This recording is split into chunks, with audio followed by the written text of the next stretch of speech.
तो दोस्तों मैं आ गया हूँ इस समय अलीराजपुर के जोबट रेलवे स्टेशन पर, जहाँ पर एक ट्रेन खड़ी है इस समय प्रताप नगर बड़ौदा जाने के लिए। तो हम यहाँ अपने 4 साथियों के साथ हमने एक टिकट लिया है अलीराजपुर तक के लिए, सेजा के लिए। और इस ट्रेन में हम सफ़र करके जानेंगे कि 5 दिसंबर को जो इसका लोकार्पण हुआ था उसके बाद इस ट्रेन में क्या सुविधाएं हैं, ट्रेन कैसी है और यात्रियों को ये तरस रही है या भरपूर यात्री मिल रहे हैं। तो आइए आप हमारे साथ इस सफ़र का आनंद लीजिए और आपको बताते हैं सफ़र के दौरान कि इस ट्रेन को अब किस चीज़ की ज़रूरत है। आइए हमारे साथ।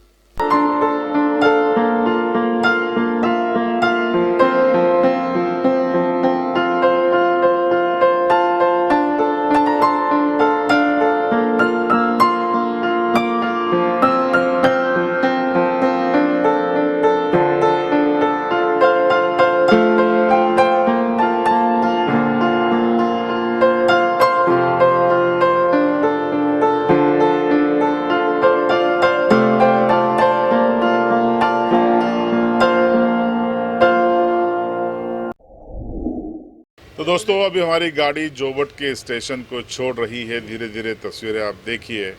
और इसी के साथ हमारी यात्रा शुरू हो गई है।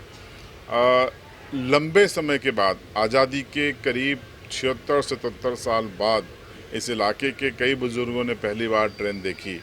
और अब ये ट्रेन देखिए, प्लेटफॉर्म समाप्त हुआ और हम आगे खंडाला स्टेशन की ओर बढ़ रहे हैं धीरे धीरे। लेकिन हमने देखा कि यात्री नहीं है इस ट्रेन में, न के बराबर है। आपको एक तस्वीर हम साइड की दिखाते हैं, इसमें यात्रियों को ये ट्रेन तरस रही है। आज भी करीबन 35 से 40 यात्री ही इस ट्रेन में सफ़र कर रहे हैं। हम 4 हमारे साथी हैं जिसमें। तो यात्री आखिर कम क्यों हैं और इसको कैसे बेहतर सुविधाजनक बनाया जा सकता है। मेरे साथ आकाश उपाध्याय हैं, हमारे वीडियो एडिटर भी हैं और जोबट के निवासी भी हैं। तो आकाश भाई, ये तरस रही है ये ट्रेन यात्रियों को, ऐसा क्यों? महोदय, इसमें सबसे बड़ा एक रीज़न ये है कि जो समय है इसका, जो लगभग यहाँ से 2 बजे निकलने का है, तो जो लोग इलाज के लिए जाते हैं बड़ौदा वगैरह, तो उनके लिए समय परफेक्ट नहीं बैठता है। कुछ न कुछ जाने के लिए वहाँ पहुँचने के बाद फिर उनको या तो वहाँ रात्रि विश्राम करना पड़े, फिर अगले दिन उनका इलाज हो।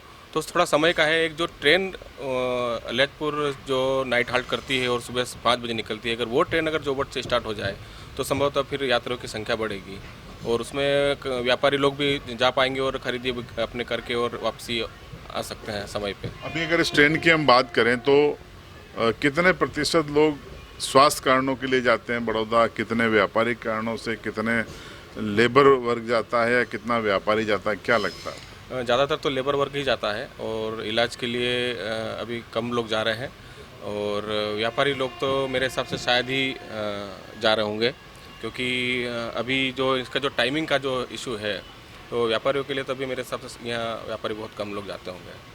हमारे साथ सुभाष डाबी भी हैं, आप भी आएंगे हमारे साथ, इनसे भी हम बात करेंगे। तो स्टेशन अच्छा है, टाइम पे ट्रेन भी चलती है, लेकिन आपने भी देखा कि ट्रेन खाली है। क्या सुझाव रेलवे को देना चाहेंगे आप? यात्रियों और यहाँ के क्षेत्र की जनता से पूछकर राय ले ली जाए कि समय कौन सा अनुकूल होगा जिससे वो जाए और ज़्यादा से ज़्यादा यात्री जाए, तो ही रेलवे का फायदा है। अभी तो रेलवे के ऊँट के मुंह में जीरे के बराबर है। करोड़ों और अरबों रुपए खर्च कर दिए हैं, बाकी अभी तो इनका राजस्व तो क्या, इनके लोगों की तनख्वाह ही नहीं निकलेगी, ऐसा माहौल है। देखिए, ये बड़ी बात है क्योंकि रेलवे अगर किसी इलाके में सेवाएं दे रहा है तो रेलवे कम से कम प्रॉफिट न कमाए तो घाटे में भी न जाए, इसलिए ज़्यादा से ज़्यादा यात्री मिलने चाहिए। लेकिन जैसा कि आकाश जी ने बताया कि भाई समय भी रेलवे को वैसा रखना पड़ेगा। देखिए, बड़ौदा एक बड़ा सेंटर है। अगर यहाँ से ट्रेन सुबह जाती है, 10-11 बजे तक लोग पहुँच जाते हैं, तो दिन भर वो अपने चेकअप करा लेंगे, मेडिकल जांच करा लेंगे या व्यापार कर लेंगे, तमाम चीज़ें कर लेंगे। लेकिन और वापस इसी रूट से वापस लौट भी सकते हैं अगर 5-6 बजे 7 बजे वापस आएगी। ये सुविधा रेलवे को यहाँ पर देनी पड़ेगी। जो ट्रेन सुबह 5:10 पर अलीराजपुर सेजा से निकलती है बड़ौदा प्रताप नगर के लिए, उस ट्रेन को भी यहाँ पर यहाँ तक जोबट तक किया जाना चाहिए, तब जाके ये व्यवस्था बन पाएगी और रेलवे का राजस्व भी यहाँ पर आ सकेगा।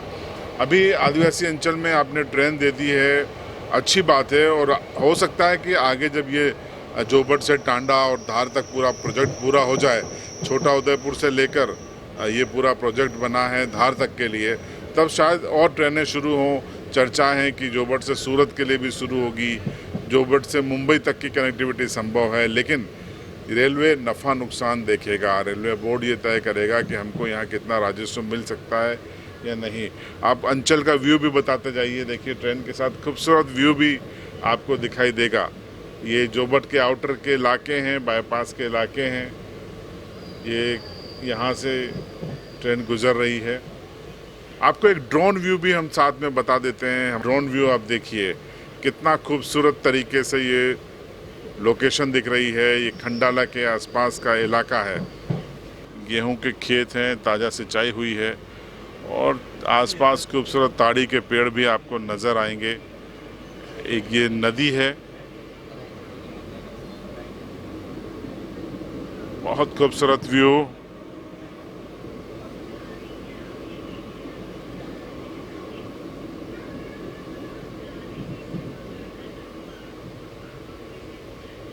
आपको आदिवासी संस्कृति, बसाहट, जीवन शैली भी इस ट्रैक पर देखने को मिलेगी। ताड़ के पेड़ भी आप देखिए श्रृंखलाबद्ध आपको यहाँ पर नज़र आएंगे। यानी कि ट्रेन में आप सफ़र करने के साथ साथ अलीराजपुर के प्राकृतिक माहौल का भी आनंद ले सकते हैं। टूरिस्ट ट्रेन भी आप इसे कह सकते हैं कि खूबसूरत नज़ारे ये ट्रेन दिखाती है।